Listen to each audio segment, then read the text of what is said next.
Hey, everybody. Welcome to the Tech-Mex podcast. This is episode 24, number 24. I'm your host, Eric Ramirez, and I've got my awesome co-host here, Mando Gomez. The Mando Gomez. Do you see my deep voice, man? I'll tell you what happened.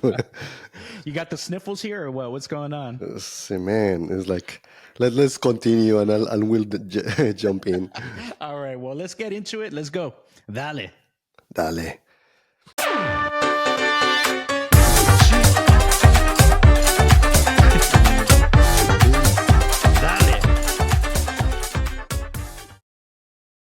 So, yeah, you ask what the heck happened. Well, sometimes you have to work hard and play hard. So, and everything that you hear of what happened in Vegas, stay in Vegas, I guess. Yeah. Cold and herpes and shit like that. We'll follow you, Mando. Yeah, that's right. Well, not herpes. I don't have herpes, but for sure I have a cold. And dude, it was futile any effort to just try to protect yourself because I went to AWS reInvent, and it was like maybe, I don't know, 80,000 people or so, and it's just packed, like people and people, like everywhere that you go, multiple casinos, multiple hotels, and if you have been in Vegas, I mean, it's pretty big. I mean, they can hold a lot of people in them. Just to give you an idea, it took about I don't know, maybe 30 minutes to just even get out of the hotel. Of how many people like were online to be able to just get out. It's a huge conference then, huh? For sure. And I had the opportunity to meet multiple people from different companies, different CEOs from startups. It was pretty good. I also played with the Boston Dynamics robot, right? The one that the humanoid. The dog, yeah. The dog. Yeah. So fun times. Did you try kicking it? Did they let you? No, I didn't try to kick it, but they actually tried to program it, which actually was pretty good. That's fun. The other thing that was very interesting, though, have you seen the sphere that right now is like a big deal? That thing looks so cool on the pictures. I haven't seen it in person, though. Did you check it out? Yeah, and actually I went in. There are events. Maybe we just get so unimpressed with things because now inside it felt like if it's not 8K. Exactly. So it felt like it was like an IMAX on roids, right? So it's a huge screen, like in a circular screen, but outside is impressive for sure. And outside is like massive. And the funny thing is that there was this event for AWS, right? For Amazon. Mm-hmm. Google actually put an advertisement and actually made it the news because it's a Google Cloud. So, but it's just very interesting that we were in an AWS kind of an event and the huge advertisement for Google Cloud. So, but yeah, you got to spend that money for sure. But yeah, I mean, I recommend people to visit any of the conferences over there. You'll have some fun. The other two things that I never did in Vegas, I went to a couple places. One is like a bar, like when you get in, it's in the Cosmopolitan, I think, and it's like a bar that is in the middle, but it's like a chandelier, and you walk, and it's like literally you're in the middle of a chandelier. Oh, that's crazy. Yes, and it's just so shiny, and it's like, yeah, had a good time. Then another day we went to. Are you familiar with the speakeasy type of bars? Yeah, like the hidden ones. You got to do the secret knock on the door to get in. Yeah, and basically that's what it is, right? So we went to this one that is a barbershop. So it's like literally people is outside like just cutting hair, and suddenly just go and the bathroom and just get out. There is a door, and inside is just like this warehouse room, and they were playing a band, and it's like pretty awesome. That's pretty cool. Yeah, they've got a couple of those here in Houston. They're not they're either hidden in like some kind of storefront or something. Some of them are just like in a plain building, and it's just like a red door or something, and you just got to know where to go because it doesn't have a sign or anything outside. Pretty interesting. Yeah, so who knows where I got the bug, so we'll see. So far I'm just stuffy, so hopefully it doesn't take that long. Yeah, I think lots of people that are traveling right now are probably catching stuff. We had some people in town from Salesforce last week, and I sat down next to one of their sales folks. he, he was sick. He had his mask on. His eyes were red. I'm like, Oh oh wow. shit. Fortunately, I guess my immune system's holding up all right. I didn't catch it, so crossing my fingers. Hopefully, you get better soon, Mando. Yeah. So. So let's jump. Let's jump. There are a bunch of news though. CyberTruck. Did you got it? Did you got yours? You didn't see me on stage, the first 10 people? I guess. No, well, you know what? It's pretty cool. I did. I had a chance to watch it on the stream on YouTube, and it was pretty cool. Too bad I didn't get a live invite so I could be there in person. But for those of you that didn't really see what happened or aren't familiar with what's going on, right? Cybertruck, after 4 years, they have finally made their first deliveries. They actually delivered, I believe, like 10 to the first 10 customers. They were probably like Tesla employees and things like that. They had an event on Thursday afternoon, and people were like super excited the whole time leading up to this time. People are guessing on, okay, how much is it going to cost, what are going to be the features, like what's going to be the range. That's like one of the big things. And so everyone, it was all like built up to this one event. And unfortunately, there were a lot of people were let down. Okay, so first of all, when it was announced 4 years ago, the prices were 40 grand, 50 grand, and 70 grand for the three different models. And Mm-hmm. at release time, they said actually it's going to be closer to 61K, 80K, and 100K. So everything went up by almost 40 to 50% in price. So it's a big jump. Some people were expecting it to go up some just because of inflation and things Sure. like that. And some of the other Tesla models had gone up a little bit, but they've also come down in price again. So some people were kind of hoping that it wasn't going to be too big of a price jump. But yeah, it did jump by 50K. So the tri-motor version that I'm interested in is about 100K right now, and of course that 100K doesn't you can't use the 7,500 rebate from the government to help pay for it. Obviously, if you're buying a 100K truck, you really don't need a 7,500K rebate, but it would have been nice. So people are Yeah. like, oh crap, I'm canceling it, I'm not buying this, and it's not good. What do you think about the prices? You said that what is the cheapest one? It's now 61K for the base model, 61. which is one motor. And by the way, that one is not even releasing this year. They're gonna wait till 2025. I would imagine the end of 2025, so Mm-hmm. probably a couple years. Yeah. So I think that this is like a mortgage payment, right? Yeah, so for sure. so if it is like if a person is doing a loan, maybe you shouldn't do a loan, right? Unless it's like almost like no interest. But right now we know the interest rate. So right now in US is between 5% to 8%, depending Yeah. of the bank. So yeah, I think that it will detract a lot of people. So maybe we got bumped up in the list. That's at least one of the things. If you're saying I'm going tri-motor all the way, no matter what, you're more than likely there's going to be a lot of people dropping out because it's going 100K. It went from 70K to 100K, so that's a 30K difference pretty much. So yeah, I would imagine lots of people are going to drop out of the line. They're going to get their money Hmm. back. So we'll see. I don't know what the ramp up time is going to be yet, but like how many vehicles are going to be making every week or every month. Hmm. They're starting off slow, I think, but maybe we'll get through the first 100K, 150 vehicles, 150K vehicles through 2024. That would be really good. So the price is kind of a big deal right now.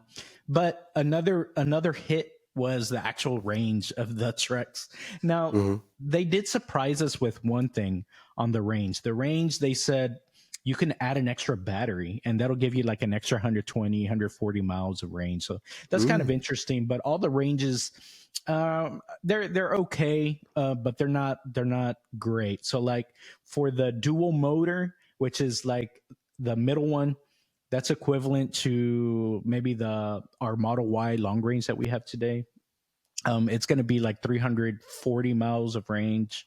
If you get the Cyberbeast, which is a tri-motor, that's actually a pretty cool name. I like that, Cyberbeast. It's like beast mode, you know. It's good.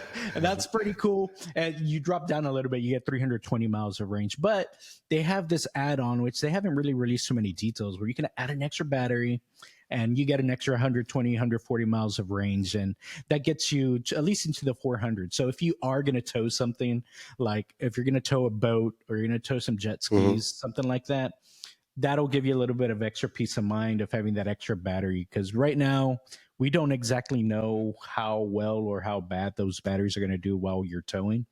So we're gonna have to wait to see some reviews of people that actually have it before we understand that information. So, the range was kind of in line, a little bit less, but for those people that are really expecting to be able to tow, maybe a little bit low, but maybe there is some hope there because of that extra battery that you can buy.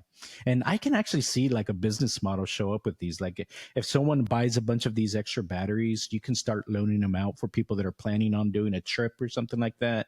Maybe there's a rental business that you can do with that. I'm not sure how that would work, but maybe someone It will will it put will it something like will that really together. depend how easy it is to install them, right? If you can almost like put in yourself, right? So Yeah, it's I can supposed see to that. go like a toolbox. You've seen the trucks Mm, that they have the toolbox in the back bed. yeah. That's what it looks at. It looks like it's supposed to be able to like plug in somehow or wire in, but again, not much detail yet. So we'll see. Hmm. And Well. features on the truck, you know, Hmm. the things that we were suspecting didn't make it, like the front row bench seat, that's not there. The ramp in the tailgate, that's not there. And again, like some of the other stuff, but we did get some extras. Like they have the four-wheel steering, which wasn't in the announcement. I think that's pretty cool. That's going to make people be able to do tighter turns and have a little bit of extra maneuverability at low speed. So when you're parking the truck, things like that. And the Hmm. size of it is actually also something else. It's about 5% smaller than what was originally announced 4 years ago. So it's going to be slightly smaller, like the overall size, than an F-150. So it might be a little bit more easy to maneuver around in town if you're going to be in the city like me. Hmm. I'm not gonna be out on the farm and stuff like that doing actual work. I'm just towing toys for the most part and picking up, 2x4s from Home Depot. That's that's how I'm gonna be using it. So, but anyways, yeah. Overall, I think people were hyping it up a lot, and yeah, it's okay. I think I'm keeping my reservation, but at that 100K point, I've got to really consider, maybe, okay, should I look for maybe a used Ferrari at that point, Hmm. um get that could be something, or maybe like a used Lamborghini, like A Lambo. like a Huracan or something, or like a Gallardo. So I think some of those things may, because of that price jump, Yeah. that might be It makes something. you start thinking on the Italian cars, right? Yeah. Yeah, exactly. It's like, though I and think not Fiat. Sorry, Fiat. no, not the Fiat. So, it's just, it puts it in a slightly different category. And because I'm not looking at it for the utility necessarily, I like it for the looks because it's different. But there's still I like the fact that I'd be able to take it to the beach. I'm not going to pull a Lambo into the beach, unless it's a Urus or something like that. That Yeah. might be that their SUV. That might be something to do. So I still got a long time. I think I'm probably going to be a year before I can buy mine, but it's pretty interesting. I'm looking forward to hear the reviews that are going to come out with this thing. Cool. Yeah. Do you have thoughts around it? Did you get to see much of I the think that news? no, I'm not detracted though. I think that the only thing is how long it takes, right? Like if I have to wait like 3 years, like yeah, but no thanks, right? I mean, it's like so. I think that your limit is 1 year. So basically, when is your limit, right? Like Yeah, um, probably about a year. mhm. Yeah, exactly. So if it's not coming in a year, if I'm not getting it in a year, then I'm gonna I'm gonna get a little itchy and probably buy something else. But we'll see. I'm still weighing the pros and cons. I think I'll still get more utility out of the truck over, Ferrari or Lambo or something like that. Yeah. So we'll see. People are still saying that it's super ugly, right? So, but don't care. Don't care the Yeah, haters. I kind of like that in a way. When I was building the house, I saw some granite that I'm like, oh man, that granite is ugly, but it's so ugly that I like it. I'm gonna put it in my bar because it looks kind of messy. It's like, Uh-huh. it's kind of like you get a little messy, too many drinks. So I'm like, that's a good place to put something like that in the bar. So I even negotiated to get it for free. I said, dude, no one's gonna buy that. No one's gonna buy that granite. That thing is so ugly. And in my mind, I had this vision. I'm like, I know the perfect place for it. And Did you got they it? gave it to me for free. Oh wow. I love negotiating like that. It's like, look, I'm buying this other stuff. Throw that in for free, and you're never gonna sell it anyways. Oh, you know what I did? You know what else I did that with? Actually, last week. I bought a Traeger. I know you have a Traeger. Yes, I do have a Traeger yours. too. I'm like, I man, love that it. thing's badass. Yes, but explain people what is the Traeger. Yeah. Okay, so the Traeger is like a pellet grill, right? So if you're gonna be smoking food, it can do lower temperature grilling, things like that. But it's like if you're gonna do a brisket or you're gonna do some ribs, pulled pork, stuff like that, you can like smoke it for like 10 hours, 12 hours, and you just pour a bunch of pellets into it, and it keeps the temperature on that grill. So and all of the food it tastes like wooden, because depending of the wood that you are using, it will smoke it to that, so you can use any kind. So yeah, it's pretty good. Exactly right. So, and we are not being sponsored by Traeger, by the way. Not yet. After they hear what I say, though, I'm not sure. They may never. We'll see. But they. So, anyways, I was talking to them, and I'm like, "All right, when can I get this Traeger delivered?" And they're like, "Oh, we could probably get it to you tomorrow." I'm like, "Well, what am I supposed to do for tonight? I want to cook some steaks tonight. What am I going to do? I don't have another grill." They're like, I don't know." I'm like, "Well, it is Black Friday time. How about you throw in this other grill for free?" So they gave me a free Weber. So, and they gave me free lump charcoal so I could use on the Weber. I was like, awesome. So I'll be able to barbecue tonight. I'm like, oh, this will be perfect for the beach. So I'll take, I'm like, this Weber will come in handy later. But you know what? I got the Traeger delivered, right? It didn't get onto my Wi-Fi. That's one of the big reasons I wanted it, is because it could get on the Wi-Fi. It could smoke stuff overnight. And with the big house, like you can't be running back and forth to the patio. Yeah. I'm gonna fall down you the need stairs you need the mobile one. Yep. Yeah. So it's like, you know what? But it's not working. I don't know. I spent 2 hours with them. I tried different devices. Just maybe make sure, maybe because if you have 5G, maybe it has to be the normal one, not the 5G. I did that. I created a new 2.4 gigahertz network. I tried 2 different routers. I tried hotspotting on my phone. Nothing worked. So I don't know if it's a bad unit or what. So I probably, after we film today, I'm going back up to the grounds like, hey, fix it or and those things are not cheap. So like no, it's almost $4,000 for a grill. It's a toy, right? So it's worth it though. We use it multiple times a week. We do salmon there, right? So we do burgers. I mean, but yeah, we use it 2-3 times a week. Man, that's awesome. So that's what I'm looking forward to. The good thing is the fire stuff seems to be working. It's just if I want to smoke stuff, so if the Wi-Fi is not working, that's not going to work out for me. So, anyways, that's my other negotiations. I got a free Weber out of it. You see, everything is negotiable, guys. So that's right. It doesn't hurt to ask. The worst they can say is no, right? So yeah, it's like GTFO, right? Oh man. Well, in other news, like speaking of technology and kind of connecting over the network and things like that, have you heard about the RCS technology and kind of this whole blue bubble, green bubble that's going on with iPhone and Android? Oh, tell me about it. Okay, so RCS is just a kind of a generic messaging technology. So you've heard of like SMS messaging, MMS messaging, like when you're doing texting on your phone. That's kind of like older technology. So there's some newer technology called RCS, which is kind of a new protocol or standard that's trying to be established, right? The thing is, iPhone has their approach of kind of the walled garden. Is like, no, we don't want to participate, and we don't want to upgrade our technology. We're sticking with the old technology Yeah. so that the experience is better between iPhone to iPhone versus iPhone to Android.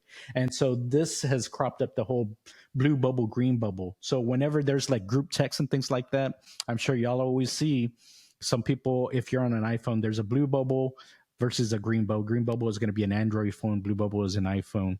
And so people are like, hey, like you're messing up our text because iPhone can't handle that transition. So whenever people are sending pictures, they might come in real grainy and small, or videos is super low quality. That's because there's this iPhone hasn't implemented this newer technology called RCS. Mm. Well, good news for everybody. Because of the EU, actually, it seems Yeah. like iPhone is going to implement RCS. So the European Union, right over in Europe, they've got a lot of different laws and they've got a lot of consumer protection laws. So that's really good because, right, iPhone, Android, they're international companies. So they've got to abide by those laws that they have over there. So they were doing actually an investigation on iPhone because they're saying, hey, basically, you guys aren't playing fair. Like Yeah. you're not participating in these protocols that are supposed to be standards and available for everybody, and you're making it so that the experience is purposely better on iPhone and purposely worse with anybody else. And that's kind of like anti-consumer type practices. They also asked them to keep the USB-C because again, when now that everybody's using USB-C, Apple wanted to come back with a new type of interface. So the EU is also kind of pushing them and twisting their arm to be able to keep a standard, and that's the argument, make it a standard for everyone. Yeah, exactly. I mean, it makes a lot of sense, and I get it from the business standpoint from Apple iPhone, right? They want to keep whatever advantage they have, they want to keep that, right? So especially if you've an iPhone user has bought all these things, they're like, they're gonna have to buy all USB-C. But the thing is, like USB-C is a standard, like Mhm. everyone's using it, so they're kind of stuck out. So it can hurt them and help them, I guess. I'm not really sure. Yeah, I mean, it is in Apple's DNA, right? Like Steve Jobs, he wanted to be close, like everything, like iTunes is like all of the different, the iPod, right? And all of the devices is basically its own system. So I have been using Mac, I don't know, for the last, I guess, 7, 8 years. And so far, I don't need any to shift back to Microsoft. So sorry, Bill Gates. Sorry, Satya. Hey, they're gonna force you in a bit. They're gonna integrate all this Chat GPT stuff. You're gonna Yeah, want it. it's still I like my Mac, man. Yeah, that's true. I think I bought an Apple phone just for some development to do some app development. But other than that, I never really use it outside of like, when I was in grade school and we're playing what is like the Oregon Trail and stuff where the Mhm. number crunchers, the little green robot, the math stuff. Yeah, That's in my case, I was have back the two then. phones. I do have an iPhone and an Android. The problem is that that's the issue, right? Like it protects you so much that sometimes you cannot do things, so you have to kind of jailbreak it. Mhm. So for that, I have my Android that I can do whatever I want with the system. So Yeah, that's pretty much it. So, and along like the trigger lines, I don't know if it's an iPhone Android thing. I mean, maybe it only works with the iPhone. So I haven't tried an Apple, so I might need to try that, see if it connects. But I don't know that's always been a thing with Apple, is like, that's a way to keep someone within their ecosystem, is by kind of walling it off, so they're kind of forced into just using their stuff. But hopefully this RCS changes will make the texting experience better for everybody. yeah, for sure. By the way, so what do you think of the whole Sam Altman stuff, our buddy over there? We knew. I mean, we mentioned it that he will come back. I didn't expect it to be like the next week. It But happened quick. yeah, It happened quick. yeah. I think that is just like we say, right? It's like for the TikTok generation, that's what happens, right? It's like all of this drama is just faster. So I think that the interesting thing is like everything that is happening with Q Star. So and I think that there is a lot of different, even some conspiracy theories too as well. So have you heard that the leak letter? Yeah, so like everyone's trying to figure out, okay, what really happened, because Hmm. it's such a strange story. I don't think you've ever really heard about such a high profile company firing their CEO, rehiring them within like 3 days, and then you hear about all this drama on the board, and the board gets fired and replaced. So this is like very weird stuff, especially for something like so big and Yeah. you know such a big company. So what we found out though is that there's this leak letter. So apparently in this letter, it gives a little bit more information about this Q star, or what they're calling qualia, about about maybe this is part of the reason of why Sammy Boy got fired, is because people really did get freaked out. So remember we mentioned like the researchers, they may have inadvertently created baby Terminator, right? Hmm. Like you got to watch out for that. Um, and so this letter kind of breaks down a few of the different things that says like what makes this baby Terminator. So there were three things specifically that were called out in this leak letter. One was that the model that they were training was able to it was able to recursively kind of select which method or approach was going to work best for it to be able to complete a task. So usually the models, they do have forward pass and backwards pass where it does improve things, but this one was doing it even better. So basically it could say, I think I'm going to try this method to solve this problem, and it was doing it a lot better. So that's kind of a new twist. So it was getting better. And that maybe is not like a huge jump, but it's heading in that direction. So a second thing was that it was basically, once it figured out how to do this one thing better, it's like, I did this a little bit better on this, solving this problem. I wonder if this will work on this other problem too. So it was able to transfer what it learned from one problem to another problem and skip that whole iterative learning piece that it had to do. So again, if you're thinking about a little baby Terminator, if Hmm. it's learning like the way a person would do, because that's how a person would approach it, is like, well, I've done it this way when I'm trying to do this task or problem. Maybe it'll work the same way over here, right? And that's Hmm. what it's able to do. And then third thing, which is maybe the most worrying part, is that it was able to crack some encryption that shouldn't be crackable. Like it would take, millions of years to be able to crack certain encryption. They said it was able to do it, but they have no clue how it did it. They just like provided it a bunch of compute power and a bunch of data, and it was able to kind of figure it out. And so now a lot of this is, like we said, kind of conspiracy, like nothing has been confirmed. But Sam Altman did confirm, like, yes, there was a leaked letter. He didn't confirm what was in that letter. That's all he was really willing to say. So this is, the encryption piece is the part that's more worrying. The other stuff is like, yeah, we're expecting to see these baby steps from these models to be able to start growing and get better. So, what do you think about those items? Ah man, it's kind of worrisome because these are tools at the end of the day.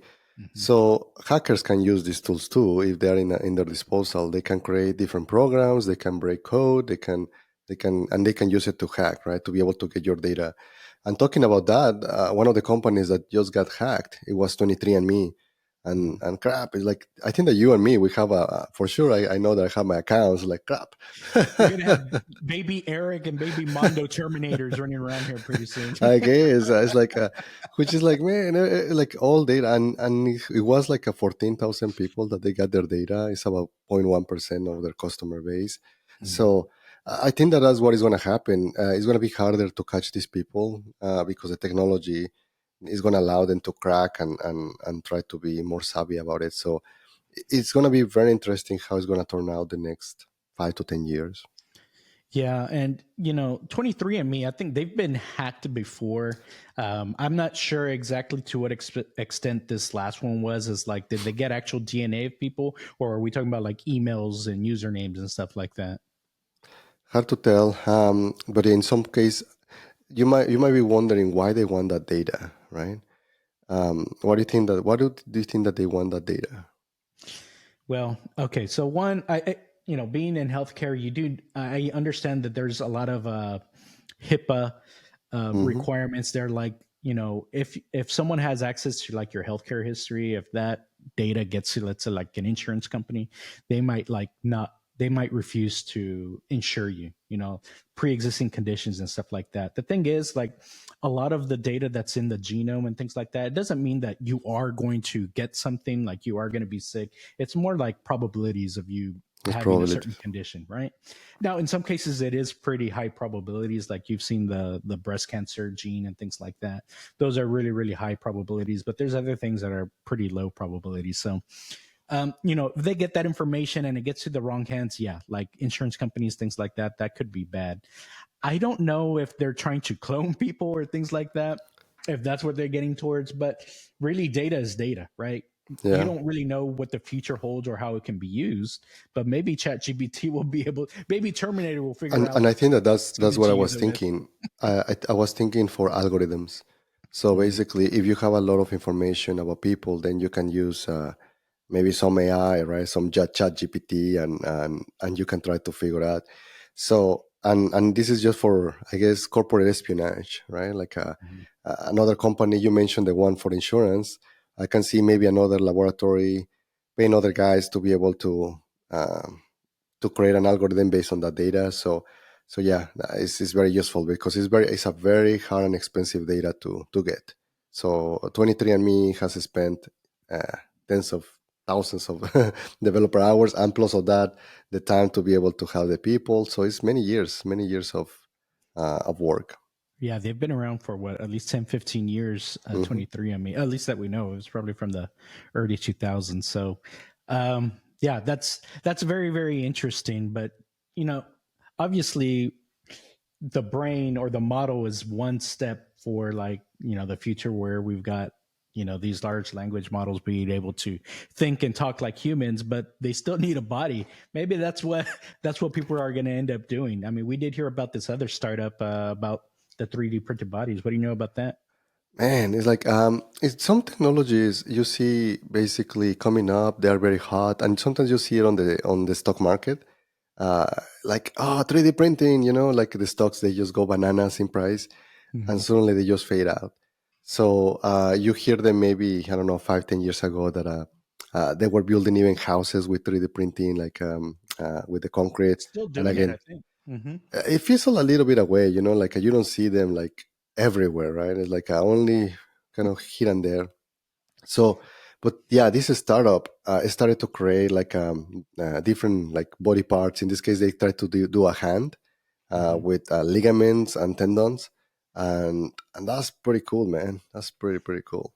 Yeah, I saw some of the pictures. It looks legit. Like, if you think about, if you're trying to build a body for a robot, let's say, you can have like your normal looking metal thing that, like, what Elon Musk is trying to build, right? Those robots. But um, what if you try to build like something that's made out of maybe a softer material and that actually More works a little organic. bit more the way our bodies actually work, right? With muscles, ligaments, like you could see the ligaments pulling and actually moving the fingers. It makes for a little bit more of a sensitive touch, sensitive grab and hold. You're not crushing things like if you had like a big metal body, right? So I Hmm. think, you know, there's this technology now is starting to kind of come together, right? You've got the brain of a robot, you've got the body of the robot. It's coming together. It's really interesting times that we've got here. So, I mean, that's pretty cool technology. For sure. And I think that maybe if one of your limbs are like amputated, hopefully maybe medicine is able to print 3D print you a leg or or a literally a hand, right? So it's gonna be nice in the next 10 years how the technology get to that point, and they can actually stitch it up to you. So stay tuned. Maybe they are able to see it. There was other news recently about surgeons to be able to make to literally transplant an eye. The guy still didn't see, but the eye didn't die, right? So which is still is in the going in the good Step one. direction. Yep. Step one, right? That makes a lot of sense. Yeah, well, Yeah. that's pretty cool. I think we're gonna kind of see a lot of that. But, you know, what do you think that for humans, you know, we've got these robots with brains that are going to start cropping up here 10, 15 years, whatever the case is. We got to keep up too. So there's other startups that are working on other technology to, maybe give us a leg up on some of this stuff. Have you heard of lucid dreaming? I tried to do it, but I felt miserable. Dude, it's so appealing, right? It's like VR on steroids. It's pretty cool, right? Yeah, yeah. Explain the audience what is lucid dreaming. Okay, so lucid dreaming is like, okay, if you've ever had a dream and like in the dream you become aware that you're in the dream and you're able to start controlling what you're doing. So basically you become like you're in your own playland within your own mind. Matrix, in your own You're in matrix. the matrix, right? That's a good way of putting it. And you're able to control everything. You're To and be you Neo. to be Neo. You can suspend physics, the laws of gravity, everything goes out. I've done this before, not on purpose, on accident, and I was Mm. able to fly, that is a crazy feeling, being able to like just kind of zoom. And it's so funny. You're just like, it's like I wouldn't do it in person, but it's like I still remember the feeling of being able to fly. It's ridiculous, and actually, it's happened to me a couple times. One time, I was out as a weird dream. I was out in the mountains, and I met a vampire in the mountains. And Okay. another one, and I was flying through the mountains like Superman, right? And another one was I was like in this huge old style like Great Gatsby mansion, and I was flying through the mansion. I think there's like a party going on. So that's also something that's pretty cool. So anyways, so this startup, well, have you ever had lucid dreams? I think a couple times I have been able, but that even changed some of the scenography, which is weird, right? You are bending some things of the reality, and basically to be able to almost teletransport from one place to another place. I didn't fly, man, but I did That's awesome. teletransport, I guess. Well, hey, everyone has their own superpowers, you, you right? know, you know what is the interesting thing? Have you dreamed that you are a different being? Like maybe you are a dog, I don't think so.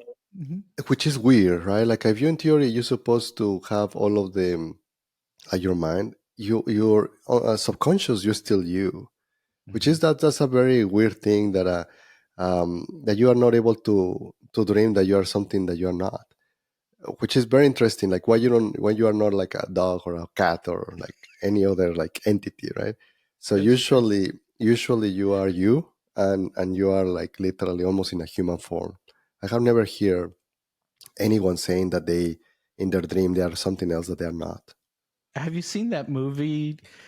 Everything, everyone, everything, all at once, something like that. It was a weird No. movie, and that has a scene where the person has these like finger organs. I don't know what to Okay. call.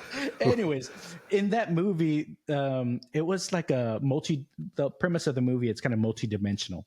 I Hmm. don't want to give it away if you haven't seen it. It's a really interesting movie, kind of weird. It's for grown-ups, but um in one part of the movie, it has a scene that's like that. It's like the person transports into another being, and in this case, it transports into being a stone, a rock.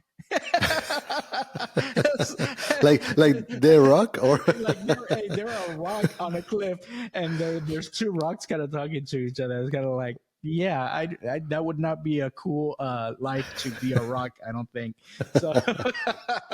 okay. Anyway, weird movie, you should check it out. It came out a couple of years ago, I think so. But anyways, the reason we're talking about this, Lucy, is because there's a startup that's trying to, I guess, make it easier for you to become in this state of lucid dreaming, with the goal of really like allowing like engineers to be able to code while they're dreaming.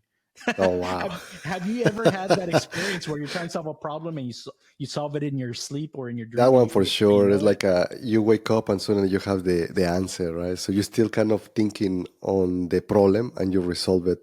Yes, that happened to me often. Well, imagine if you could just be in your dream and just start like coding it out. So when you wake up, it's already done. Man, it's like, but it is cool. What is the name? Do you remember the name of the company? Yeah. Well, okay. So this came out of an article from Fortune, right? Hmm. Let's see. It's called Prophetic. Prophetic. Okay. Yeah, it's a kind of a cool name, right? So, anyways, keeping an eye out from Prophetic, because that seems like pretty cool technology. And even if for people that aren't trying to code in their sleep, just having a tool that's able to get you into that zone, I think that would be pretty cool. There are other companies that have products, but I haven't tried them.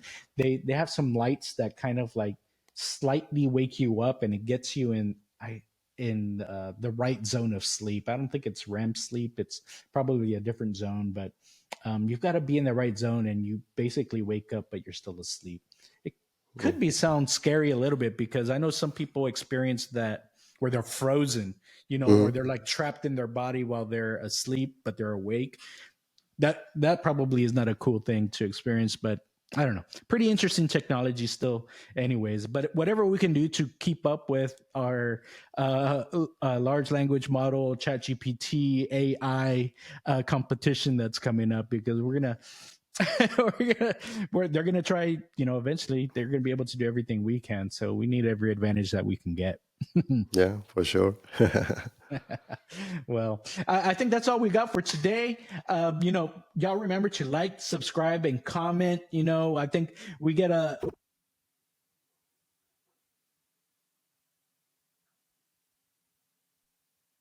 song. He says always remember your first and loyal subscriber. So, quick shout out to him. But anything you want to add here, Mondo? No, just keep commenting, and we are doing all of this for you guys. That's right. So we'll see y'all again next time. Sin miedo, y'all. Sin miedo. Bye.